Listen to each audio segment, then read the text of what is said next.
Side खबरों के लिए सब्सक्राइब करें फ्लेम मीडिया और उसके बाद बेल आइकन को प्रेस करें ताकि सबसे पहले आपको मिले एक्सक्लूसिव खबरें।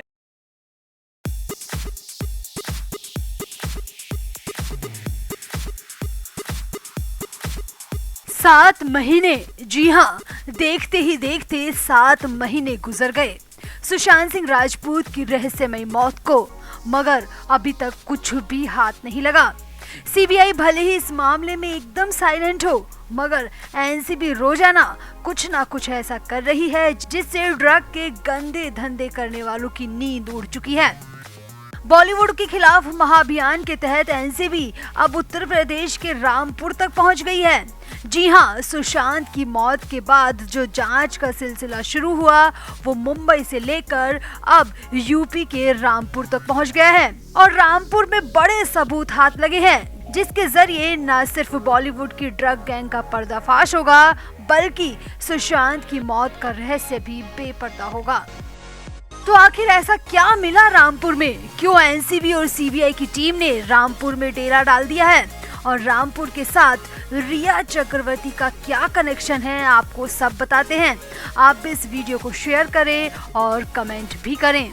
तो सुशांत सिंह राजपूत की मौत के मामले में एनसीबी को बड़ी लीड मिली है। मुंबई में एनसीबी की टीम के द्वारा पकड़े गए नशीले पदार्थ से संबंधित एक केस के तार यूपी के रामपुर से जुड़ रहे हैं। इस संबंध में मुंबई एनसीबी ने लखनऊ से अपनी एक टीम को यहां जांच के लिए भेजा है।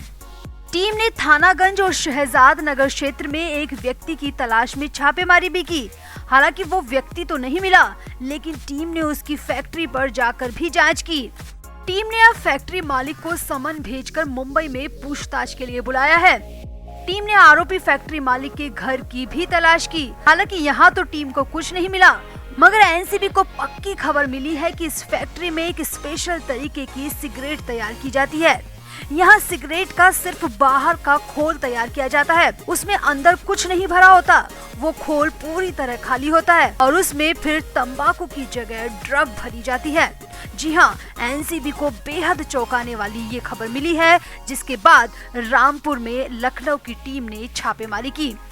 एनसीबी के मुताबिक फैक्ट्री में सिगरेट बनाने की आड़ में ड्रग का गोरख धंधा चल रहा है। सूत्रों की माने तो फैक्ट्री मालिक इस सिगरेट की सप्लाई देश के बड़े बड़े शहरों में करता रहा है, जिसमें मुंबई भी एक है। सूत्रों की माने तो बड़े बड़े फिल्मी हस्तियों तक इस फैक्ट्री मालिक के संपर्क है और सबसे बड़ी बात जो निकलकर सामने आ रही है उसको सुनकर आप भी हैरान रह जाएंगे, और वो ये है कि इसी तरह की सिगरेट सुशांत सिंह राजपूत के घर से भी बरामद की गई थी। जी हाँ, रामपुर में बनी इसी तरह की सिगरेट सुशांत सिंह राजपूत के घर से बरामद की गई थी। सूत्रों की माने तो रामपुर में बनी सिगरेट के खोखे सुशांत के घर से सुशांत की मौत के बाद मिले थे। अब सुशांत के घर में ये सब कहां से आया, और ये सबसे बड़ा सवाल है। अब इस मामले में पुख्ता जानकारी तो नहीं मिली, मगर इतना निकल कर आ रहा है कि हो सकता है कि रिया चक्रवर्ती का हाथ इस सब के पीछे हो, क्योंकि रिया चक्रवर्ती पर आरोप लग चुके हैं कि वो सुशांत को गैर कानूनी तरीके से ड्रग दिया करती थी। मतलब सुशांत को कुछ नहीं पता होता था कि उसे चाय, कॉफी या जूस में क्या क्या मिला कर दिया जा रहा है। शायद उसी तरह इस सिगरेट में कुछ ऐसे नशीले पदार्थ मिलाकर दिए जाते होंगे जिसको लेने के बाद सुशांत अपनी सुध बुध खो देते होंगे। अब सुशांत की मौत के 6 दिन पहले तक, यानी कि 8 जून तक रिया चक्रवर्ती सुशांत के घर में सुशांत के साथ लिव इन रिलेशनशिप में रह रही थी। खबरों की माने तो सुशांत की हर चीज में रिया का पूरा दखल था। दवाई से लेकर खाने, कपड़े या फिर किसी से मीटिंग तक रिया ही डिसाइड करती थी। तो ऐसे में हो सकता है कि इस तरह की सिगरेट भी रिया ही मंगवाती हो, और अगर एनसीबी को ऐसा कोई भी लिंक मिलता है तो रामपुर में जांच का विषय सीबीआई के लिए भी है। यानी एनसीबी और सीबीआई दोनों मिलकर रामपुर के इस फैक्ट्री मालिक से पूछताछ कर सकती है। अब आपको बताते हैं कि रामपुर का अचानक नाम इस पूरी जांच प्रक्रिया में कैसे आ गया। तो मुंबई नारकोटिक्स कई बॉलीवुड हस्तियों के साथ ही हाई प्रोफाइल लोगों से पूछताछ कर रहा है और कई ड्रग पैडलर को गिरफ्तार किया गया है।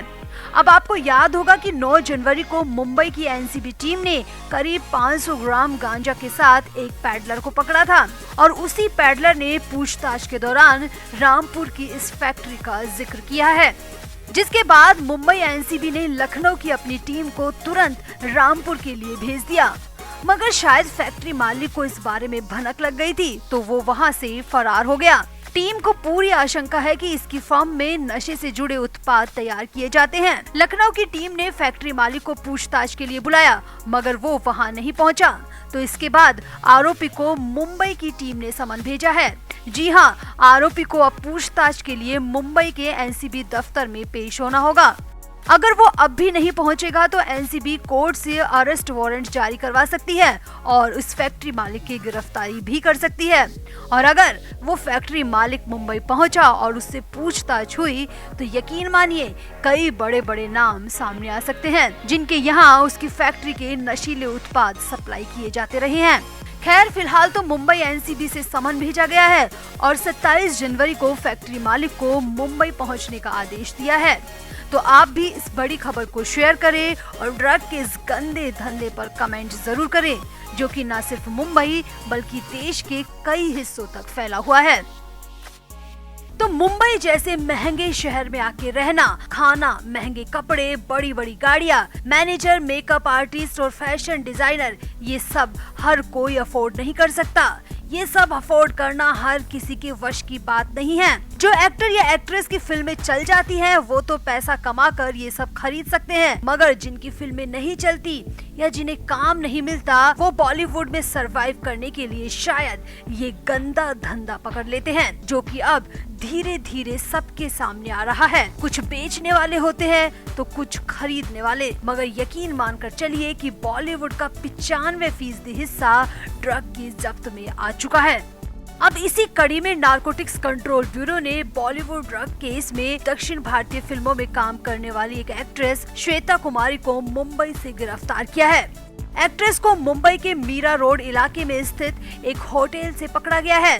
एनसीबी ने होटल में छापा मारकर एक्ट्रेस को रंगे हाथों गिरफ्तार किया है। अब एनसीबी ने एक प्रेस रिलीज जारी करते हुए बताया कि श्वेता कुमारी को पैडलर के साथ अरेस्ट किया गया है। वहीं एक और सप्लायर सईद अभी भी फरार है। एनसीबी का कहना है कि एक्ट्रेस के साथ वो भी ड्रग के कारोबार में लिप्त था। इस मामले में होटल के मालिकों से भी पूछताछ की जा रही है। समाचार एजेंसी ANI की रिपोर्ट के मुताबिक एजेंसी को सईद के बारे में और उस एक्ट्रेस के बारे में जानकारी ड्रग पैडलर चांद मोहम्मद से मिली थी, जो सईद से ड्रग खरीदता था। चांद मोहम्मद को भी एनसीबी ने रंगे हाथों पकड़ा था। उसी की निशानदेही पर एनसीबी ने होटल से एक्ट्रेस को भी पकड़ लिया है। एनसीबी को एक्ट्रेस के पास से 400 ग्राम प्रतिबंधित नशीले पदार्थ मिले हैं, जिनकी कीमत 8 से 10 लाख रुपए बताई जा रही है। हिरासत में लेने के बाद मंगलवार को एनसीबी ने कन्नड़ एक्ट्रेस श्वेता कुमारी को गिरफ्तार कर लिया। एनसीबी टीम के निदेशक समीर वानखेड़े ने बताया कि एक्ट्रेस के पास से 400 ग्राम मेफ्ट्रॉन यानी MD बरामद की गई है। अब सामने आया है कि श्वेता कुमारी फिल्मों की तलाश में मुंबई आई थी, मगर कन्नड़ फिल्मों में फ्लॉप होने के बाद बॉलीवुड में उन्हें काम नहीं मिला, तो श्वेता ने ड्रग की सप्लाई का काम पकड़ लिया।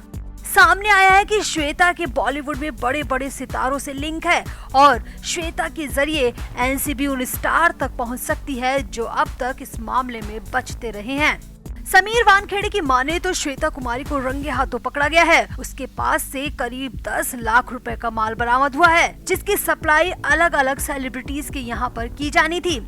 समीर वानखेड़े ने बताया कि अब हम इस मामले की तफ्तीश बेहद गहनता से कर रहे हैं और श्वेता कुमारी से जो भी नाम निकलकर सामने आएंगे उन पर सख्त एक्शन लिया जाएगा। Flame media report.